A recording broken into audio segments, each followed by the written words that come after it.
Cumprimento a todos os participantes do segundo Simpósio Brasileiro Arquitetura, Cidade e Território. Eu sou a professora Luciana Nemer, leciono na Escola de Arquitetura e Urbanismo da UF e no programa de pós-graduação em Arquitetura e Urbanismo da mesma instituição. Hoje eu e o bolsista e doutorando Felipe Gustavo Silva vamos falar para vocês sobre a nossa pesquisa que se intitula Urbanização e Gentrificação, Favela Braz de Pina, Rio de Janeiro, RJ. Bom, o nosso trabalho inicia com a argumentação que a urbanização das favelas tem sido um desafio constante para as autoridades municipais em várias cidades ao redor do mundo. A nossa pesquisa em especial foca em Braz de Pina, cuja favela começou a se formar na década de 30 do século passado, em uma área de mangue onde a terra era acessível e também escassa. A falta de infraestrutura básica era um dos principais problemas enfrentados por essa comunidade. Havia carência de esgoto, ele corria a céu aberto, o acesso era muito limitado à água potável e também à eletricidade. A densidade populacional era alta, porque se concentrava nas áreas onde era possível locar os barracos, e o lixo era descartado de forma inadequada, contribuindo para graves problemas de saúde pública e problemas ambientais. Entende-se que o desenvolvimento urbano é um processo multifacetado que transcende simplesmente o crescimento demográfico e envolve uma transformação além da quantitativa, uma transformação qualitativa nos aspectos socioeconômicos, culturais e espaciais das áreas urbanas. Nas cidades, essa dicotomia que a gente assiste entre núcleo e periferia mostra essa complexidade das realidades dos núcleos metropolitanos, que geralmente são bem servidos e de alto valor econômico, coexistindo com periferias marginalizadas e carentes de infraestrutura básica, como a nossa Braz de Pina. Esse processo de transformação que envolve, além da urbanização, a construção de habitação, aqui é delineado e vai exemplificar um fenômeno chamado gentrificação. Dessa forma, o artigo compreende as origens históricas da favela Braz de Pina, suas condições de vida, seus problemas sociais enfrentados ao longo dos tempos. O nosso objetivo é analisar, então, o processo de gentrificação em Braz de Pina, discutindo desde o projeto de urbanização inicial, que a gente vai falar daqui a pouco, até seus desdobramentos na atualidade. E a metodologia adotada, a pesquisa se baseou numa abordagem qualitativa, utilizando como principais fontes de dados a revisão bibliográfica documental. Além disso, foram feitas visitas a campo, com procedimento metodológico, coletando informações e dados empíricos através de registros fotográficos, que serão vistos ao longo dessa apresentação, conversa com moradores locais e observações do contexto circundante. Bom, o processo de urbanização da favela de Braz de Pina. A favela está localizada na cidade do Rio, é um exemplo paradigmático do processo de ocupação e urbanização de áreas informais em contextos urbanos, sendo estudada por muitos pesquisadores, inclusive por esta que vos fala, que a trabalhou como estudo de caso num doutorado realizado junto à COP em 2002, defendido. O crescimento dessa comunidade foi marcado pela rápida construção de barracos, principalmente de madeira, que eram comuns naquele período, em uma área densamente povoada e sujeita às condições precárias de infraestrutura. O esforço coletivo realizado pelos moradores foi notável, permitindo assim a consolidação da área, mesmo nas condições adversas daquele período. Bom, vamos falar um pouco sobre a dinâmica da urbanização de Braz de Pina. Na véspera do Natal de 1964, essa favela resistiu a uma tentativa de remoção parcial, tendo apoio da Igreja Católica, liderada pelo padre José Artola.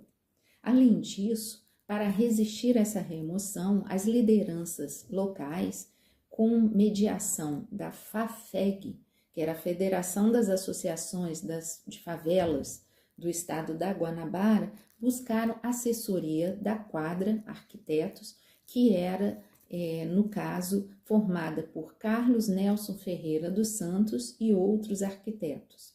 Essa proposta de urbanização da área foi recebida com surpresa na época, o governador Negrão de Lima.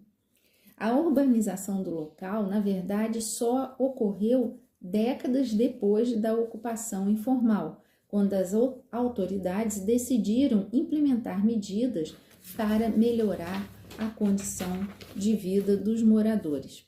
Gilda Blanc, autora da dissertação de mestrado sobre a favela de Braz de Pina, e que na época era estagiária da Quadra Arquitetos, descreve que o projeto foi formado sobre a premissa básica que deve ser considerado e respeitado o investimento de capital, trabalho e tempo dos habitantes. Tudo o que existia em boas condições ou condições razoáveis, desde que isso seja representativo de uma forma de desenvolvimento lógico da comunidade.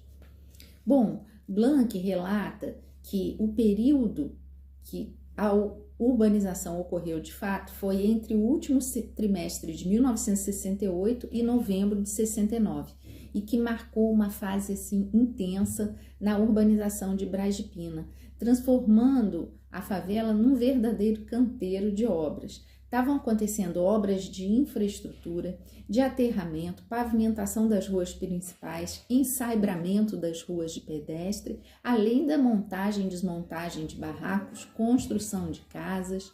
Enfim, os primeiros financiamentos se deram pelo Banco Nacional da Habitação, BNH, através do programa Recon Social, onde foram disponibilizados por volta do meado de 1969 os incentivos, dos quais 593 das 900 famílias utilizaram. Na política de concepção das novas construções, se considerava a autoconstrução e a despreocupação formal. No entanto, os moradores buscavam repetir condições de status que eles assistiam em outras camadas sociais. Dessa forma, as casas de Braz de Pina vão apresentar varandas, mesmo que com dimensões mínimas.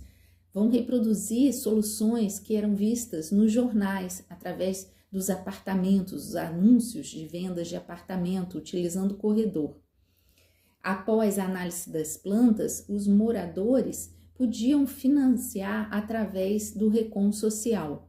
Então, embora a quadra fornecesse alguns modelos, 6, 8 modelos, esses modelos eram adaptados em função da necessidade dos moradores de Braz de Pina. Então, em 77, tinham 604 lotes ocupados por casas de alvenaria, financiadas pelo Recon, 70 com casas de alvenaria sem financiamento, e 213 lotes com casas de madeiras, entre outras configurações. O processo de construção geralmente envolvia a contratação de um ou mais trabalhadores e se dava durante os finais de semana, com mutirões que envolviam obras até maiores. Uma modificação muito comum na planta dessas casas foi a retirada do banheiro, que ficava sempre anteriormente ligada à área de serviço ou cozinha, para mais o interior da residência, como dentro da área íntima, junto dos quartos, considerado que agora o banheiro tinha melhores condições de higiene.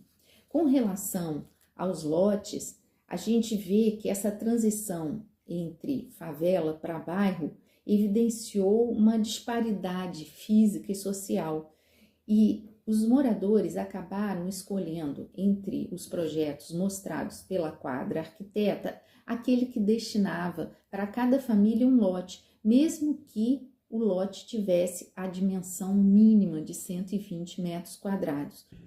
Bom, a favela Brasipina, ela está localizada nas proximidades da Avenida Brasil, no sentido Santa Cruz, centro do Rio de Janeiro, entre os bairros da Penha e Parada de Lucas. Atualmente, a localidade ela apresenta uma área de quase 151 mil metros quadrados. O ponto de exploração da região neste artigo, ele parte da região central da favela, mais precisamente na Associação de Moradores, né, localizada próximo à Rua Alquindar e à Rua 51. Comparando as imagens, né, de 2002 com as mais atualizadas, podemos verificar como a comunidade vem utilizando os espaços para atender às necessidades, né, adaptando o ambiente urbano de acordo com as suas próprias possibilidades. Bom, nessa primeira imagem de 2002, ali na direita, se encontra a Associação de Moradores, né, com essa lixeira ali na frente. Então essa área ela abriga vários estabelecimentos comerciais. A distância entre as fachadas dos lotes elas variam entre 10 e 11 metros, enquanto as calçadas possuem uma largura média de 2 metros. Podemos observar também que as calçadas são ocupadas. Né? Além disso, podemos verificar uma certa irregularidade do avanço das residências, né, sobre o passeio. Existe um limite de altura, né, de construção, que seria de 2 pavimentos para as edificações nessa região, porém é comum encontrar residências com até 3 ou 4 pavimentos, né, no final da Rua 51. A Rua Ourique, ela indica o limite da favela e é uma transição, né, tanto espacial quanto socioeconômica. Né. As residências que estão, né, aí inseridas, né, do lado direito estão na favela, já do lado esquerdo não estão inseridas nessa comunidade. Então é possível perceber, né, que o asfalto já é mais bem preservado, as calçadas são mais amplas, os cabos elétricos são mais organizados e os lotes têm testadas maiores em comparação com os da favela.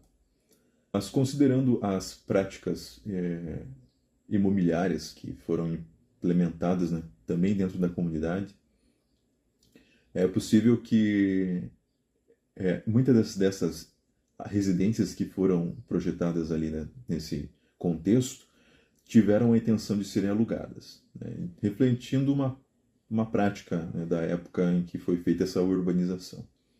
Especialmente, né, nos subúrbios, né, chamadas casas de renda e casas para ganho. A condição atual, né, revela pouca mudança urbana nesse sentido. Né. Entretanto, existe um evidente abandono de alguns imóveis nessa região. E essa região ela representa uma divisão entre a área formal e a área informal da cidade. Então, e demonstra um certo grau de urbanização. A Rua Iguaperiba, né, esses sobrados e prédios ali de 3 pavimentos pertencem à comunidade. Então, a linguagem arquitetônica característica, né, tanto dessa comunidade como da maioria das habitações nos subúrbios cariocas, é caracterizado por casas e pequenos apartamentos que foram construídos progressivamente e refletem muito o que o mercado imobiliário, né, e o mercado da construção ofereceu nas últimas 3 décadas para atendimento dessas classes menos privilegiadas. Então, a maioria das construções é encostada nas laterais e, frequentemente, a testada do lote chega até os limites, né, da circulação, né, do passeio. Ali na Rua 7, é perceptível que as ruas internas são bem estreitas, né, e a configuração é moldada pela disposição das residências, né, e ao decorrer da via. E algumas dessas ruas, elas são ruas sem saída. Um aspecto negativo dessa disposição viária é uma sensação de confinamento, né, nessas ruas. E prevalece assim uma desproporção da rua em relação à altura das construções. Bom, a moradora que está presente nessa imagem, ela compartilhou, né, que tem o conhecimento que o lote encontra-se a sua casa é um terreno regularizado. Porém, a família optou por não buscar o título de posse dessa propriedade para evitar o ônus dos impostos, que é algo que acontece em muitas outras residências dessa região. De fato, né, o governo do estado, né, concedeu os títulos de posse aos moradores, né, no programa realizado em 1985, Cada Família um Lote, e cabe ressaltar que desde a entrada da família no lote, a Codesco, né, ela procurou, né, fornecer uma promessa de venda daquele lote, né, e quando a compra passaria de promessa a uma escritura definitiva. Bom, com relação aos registros, né, coletivos, né, a transmissão de conhecimentos, tanto da memória local quanto da transmissão de boca a boca na localidade, já é possível verificar o que o Carlos Nelson dos Santos escreveu na sua obra lá em 1981, né, que não há mais memória coletiva em Brás de Pina. E a associação, por exemplo, não possui registros sequer iconográficos do que ocorreu e como se deu o desenvolvimento daquela localidade. A SEAB, que seria responsável por arquivar os arquivos da Codesco, né, por algum tempo, descartou grande parte da documentação. O Carlos Nelson diz no livro dele, né, que as crianças pequenas não conhecem a história do próprio local onde moram, pois os pais não se dão ao trabalho de dizer o que se passou por lá. E que a localidade ela é muito discutida no campo acadêmico, mas os habitantes que vivem o local desconhecem aquilo que é tão estudado, né, nas academias, né, nas universidades. Porque a favela de Brás de Pina é tida como um exemplo dentro do contexto acadêmico, estudado por diversas universidades, por diversos departamentos de urbanismo, mas as próprias pessoas desconhecem a sua própria história. Incluindo o nosso artigo, né, então, a trajetória da favela Brás de Pina, desde das ocupações iniciais, né, no terreno de mangue até essa transformação urbana, faz refletir, né, os desafios enfrentados, né, dentro dessas comunidades informais, dentro dos contextos urbanos, né?